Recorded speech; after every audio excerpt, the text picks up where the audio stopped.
శ్రీరామనామం కేవలం ఒక పేరు మాత్రమే కాదు, అది అనంతమైన శక్తికి, పరమ శాంతికి మరియు మోక్షానికి నిలయమైన ఒక దివ్యౌషధం. రామ అనే శబ్దానికి భారతీయ ఆధ్యాత్మిక సాహిత్యంలో అనేక లోతైన అర్థాలున్నాయి. రమంతే యోగినో యస్మిన్ ఇతి రామః అంటే ఎవరియందు యోగులు మునులు తమ మనస్సును లగ్నం చేసి ఆనందాన్ని పొందుతారో ఆ పరమాత్మే రాముడు అని అర్థం. రామ శబ్దం రెండక్షరాల కలయికతో ఏర్పడింది. అగ్నిబీజమైన రకారం, చంద్రబీజమైన మకారం కలిసి ఈ నామం ఉద్భవించింది. అగ్ని మనలోని అజ్ఞానాన్ని, పాపాలను దహించివేస్తే, చంద్రుడి చల్లదనం మనసుకు ప్రశాంతతను, ఉపశమనాన్ని కలిగిస్తుంది. అంటే రామనామాన్ని స్మరించడం వల్ల మనిషిలోని మాలిన్యం తొలగిపోయి హృదయం నిర్మలమైన ఆనందంతో నిండిపోతుంది. అందుకే రామనామాన్ని తారక మంత్రం అని పిలుస్తారు. సంసారమనే సాగరాన్ని దాటించే శక్తి ఈ మంత్రానికి ఉంది కాబట్టే దీనికి ఆ పేరొచ్చింది. కాశీక్షేత్రంలో మరణించే ప్రతి ప్రాణి చెవిలో పరమశివుడు స్వయంగా ఈ రామనామాన్ని ఉపదేశించి వారికి ముక్తిని ప్రసాదిస్తాడని పురాణాలు చెబుతున్నాయి. రామాయణ కావ్యం ప్రకారం శ్రీరాముడు త్రేతాయుగంలో అవతరించాడు. అయితే ఆశ్చర్యకరమైన విషయం ఏమిటంటే, రాముడు జన్మించక ముందే రామ అనే నామం ఈ సృష్టిలో ఉంది. రామనామం సనాతనమైనది మరియు అనంతమైనది. శివుడు పార్వతీదేవికి రామనామ మహిమను వివరిస్తూ శ్రీరామ రామ రామేతి రమే రామే మనోరమే సహస్రనామ తత్తుల్యం రామనామ వరాననే అని చెబుతాడు. అంటే విష్ణు సహస్రనామ పారాయణం చేస్తే కలిగే ఫలితం కేవలం 3 సార్లు రామ అని ఉచ్చరిస్తే కలుగుతుందని దీని భావం. గణిత శాస్త్ర పరంగా కూడా రా అనేది యా రా లా వా వర్గంలో 2వ అక్షరం, మా అనేది పా ఫా బా భా మా వర్గంలో 5వ అక్షరం. 2 మరియు 5ని గుణిస్తే 10 వస్తుంది. 3 సార్లు 10ని గుణిస్తే 1000 అవుతుంది. అందుకే రామనామం సహస్రనామ తుల్యమైంది. శ్రీరామచంద్రుడు అవతరించకముందే వాల్మీకి మహర్షి మరా మరా అంటూ జపించి అది రామనామంగా మారి ఆయనకు జ్ఞానోదయం కలిగించిందని మనం విన్నాము. అంటే రామనామం అనేది ఒక వ్యక్తి పేరు కంటే కూడా ఒక మహోన్నతమైన శక్తి తరంగం. రామనామ స్మరణ వల్ల కలిగే లాభాలు అనంతం. కలియుగంలో నామ సంకీర్తన కంటే మించిన మార్గం లేదని పెద్దలు చెబుతారు. రామనామం పలకడానికి కులమత భేదాలు, సమయపాలన లేదా ప్రత్యేక నియమాలు అవసరం లేదు. ఏ స్థితిలో ఉన్నా, ఎక్కడున్నా మనసులో రాముడిని తలచుకుంటే చాలు. హనుమంతుడు రామభక్తికి నిలువెత్తు రూపం. ఆయన సముద్రాన్ని దాటగలిగింది, అసాధ్యమైన పనులను సుసాధ్యం చేసింది కేవలం రామనామ బలంతోనే.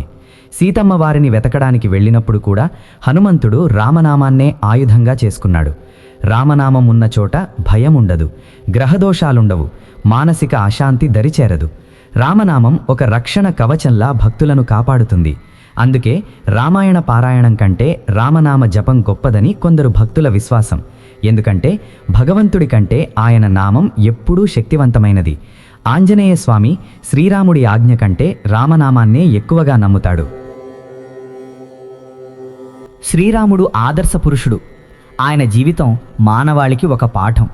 ఒక కుమారుడిగా తండ్రి మాట కోసం రాజ్యాన్ని త్యాగం చేయడం, ఒక భర్తగా ఏకపత్నీ వ్రతాన్ని ఆచరించడం, ఒక రాజుగా ప్రజల కోసం తన వ్యక్తిగత సుఖాలను తృణీకరించడం వంటివి రాముడి వ్యక్తిత్వంలోని గొప్పతనాన్ని చాటుతాయి.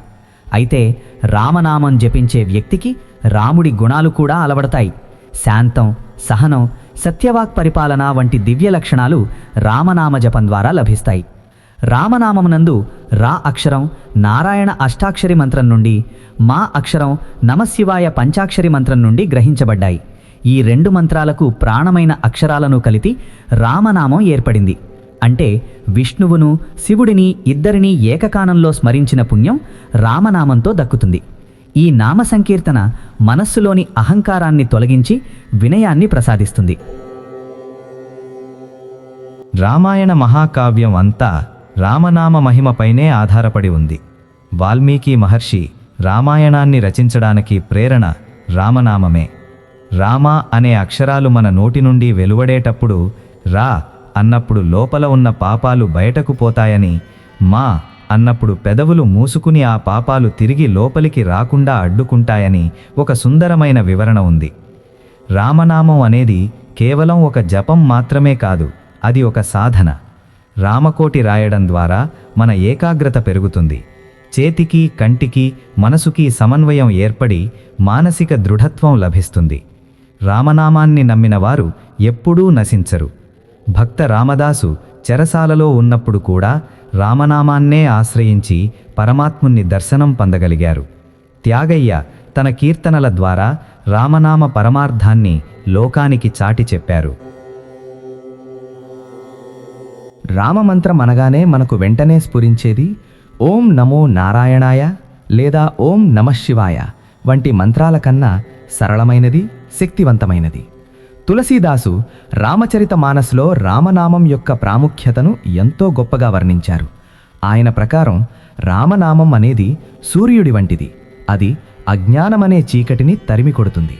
ఇల్లు లోపల బయట వెలుగు కావాలంటే గడప మీద దీపం పెట్టినట్లు మన లోపల మరియు బయట ఉన్న ప్రపంచం బాగుండాలంటే నాలుకపై రామనామం ఉండాలి. రామనామం జపించే వారికి యమధర్మరాజు దూతలు కూడా భయపడతారని పురాణోక్తి. ఈ నామస్మరణ వల్ల కలిగే కంపనాలు మన శరీరంలోని నాడులను శుద్ధి చేసి రక్త ప్రసరణను మెరుగుపరుస్తాయని ఆధునిక విజ్ఞానం కూడా అంగీకరిస్తుంది. ఏకాగ్రతతో చేసే రామనామజపం మెదడును ప్రశాంతపరుస్తుంది. శ్రీరాముడి కాలం కంటే ముందు నుండే ఉన్న ఈ నామము కాలానికి అతీతమైనది. ప్రహ్లాదుడు, నారదుడు వంటి మహానుభావులు నిరంతరం నామస్మరణతోనే పరమానందాన్ని పొందారు. రామనామమనేది ఒక అక్షయ పాత్ర వంటిది. మనం ఎంతగా జపిస్తే అంతటి జ్ఞాన సంపదను మనకందిస్తుంది. రామాయణంలో సేతుబంధనం సమయంలో రాళ్ల మీద రామనామం రాయడం వల్ల అవి నీటిపై తేలాయి. అంటే భారమైన రాళ్లనే తేల్చిన రామనామం మన జీవితంలోని కష్టాలనే భారాలను కూడా తేలికగా దాటించగలదు. రామనామం జపించడం వల్ల మనిషిలో భయం పోయి ధైర్యం కలుగుతుంది. మృత్యుభయం ఉన్నవారికి రామనామం ఒక అభయహస్తం. ప్రతిరోజు ఉదయం సాయంత్రం వేళల్లో కనీసం కొద్దిసేపైనా రామనామాన్ని స్మరించడం వల్ల ఇంట్లో సుఖశాంతులు వెల్లివిరుస్తాయి.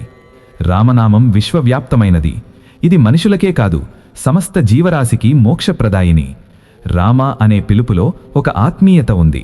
ఒక తండ్రికి తన బిడ్డ ఇచ్చే పిలుపులా అది భగవంతుణ్ణి చేరుతుంది. రామనామ వైభవాన్ని వర్ణించడానికి శేషపాము కూడా చాలదని అంటారు. అటువంటి మహిమాన్వితమైన రామనామాన్ని అనుక్షణం స్మరిస్తూ ఆ రామచంద్రుడి కృపకు పాత్రులవ్వడం మనందరి కర్తవ్యం. రామనామమే పరమసుఖం, రామనామమే పరమగతి. జై శ్రీరామ్.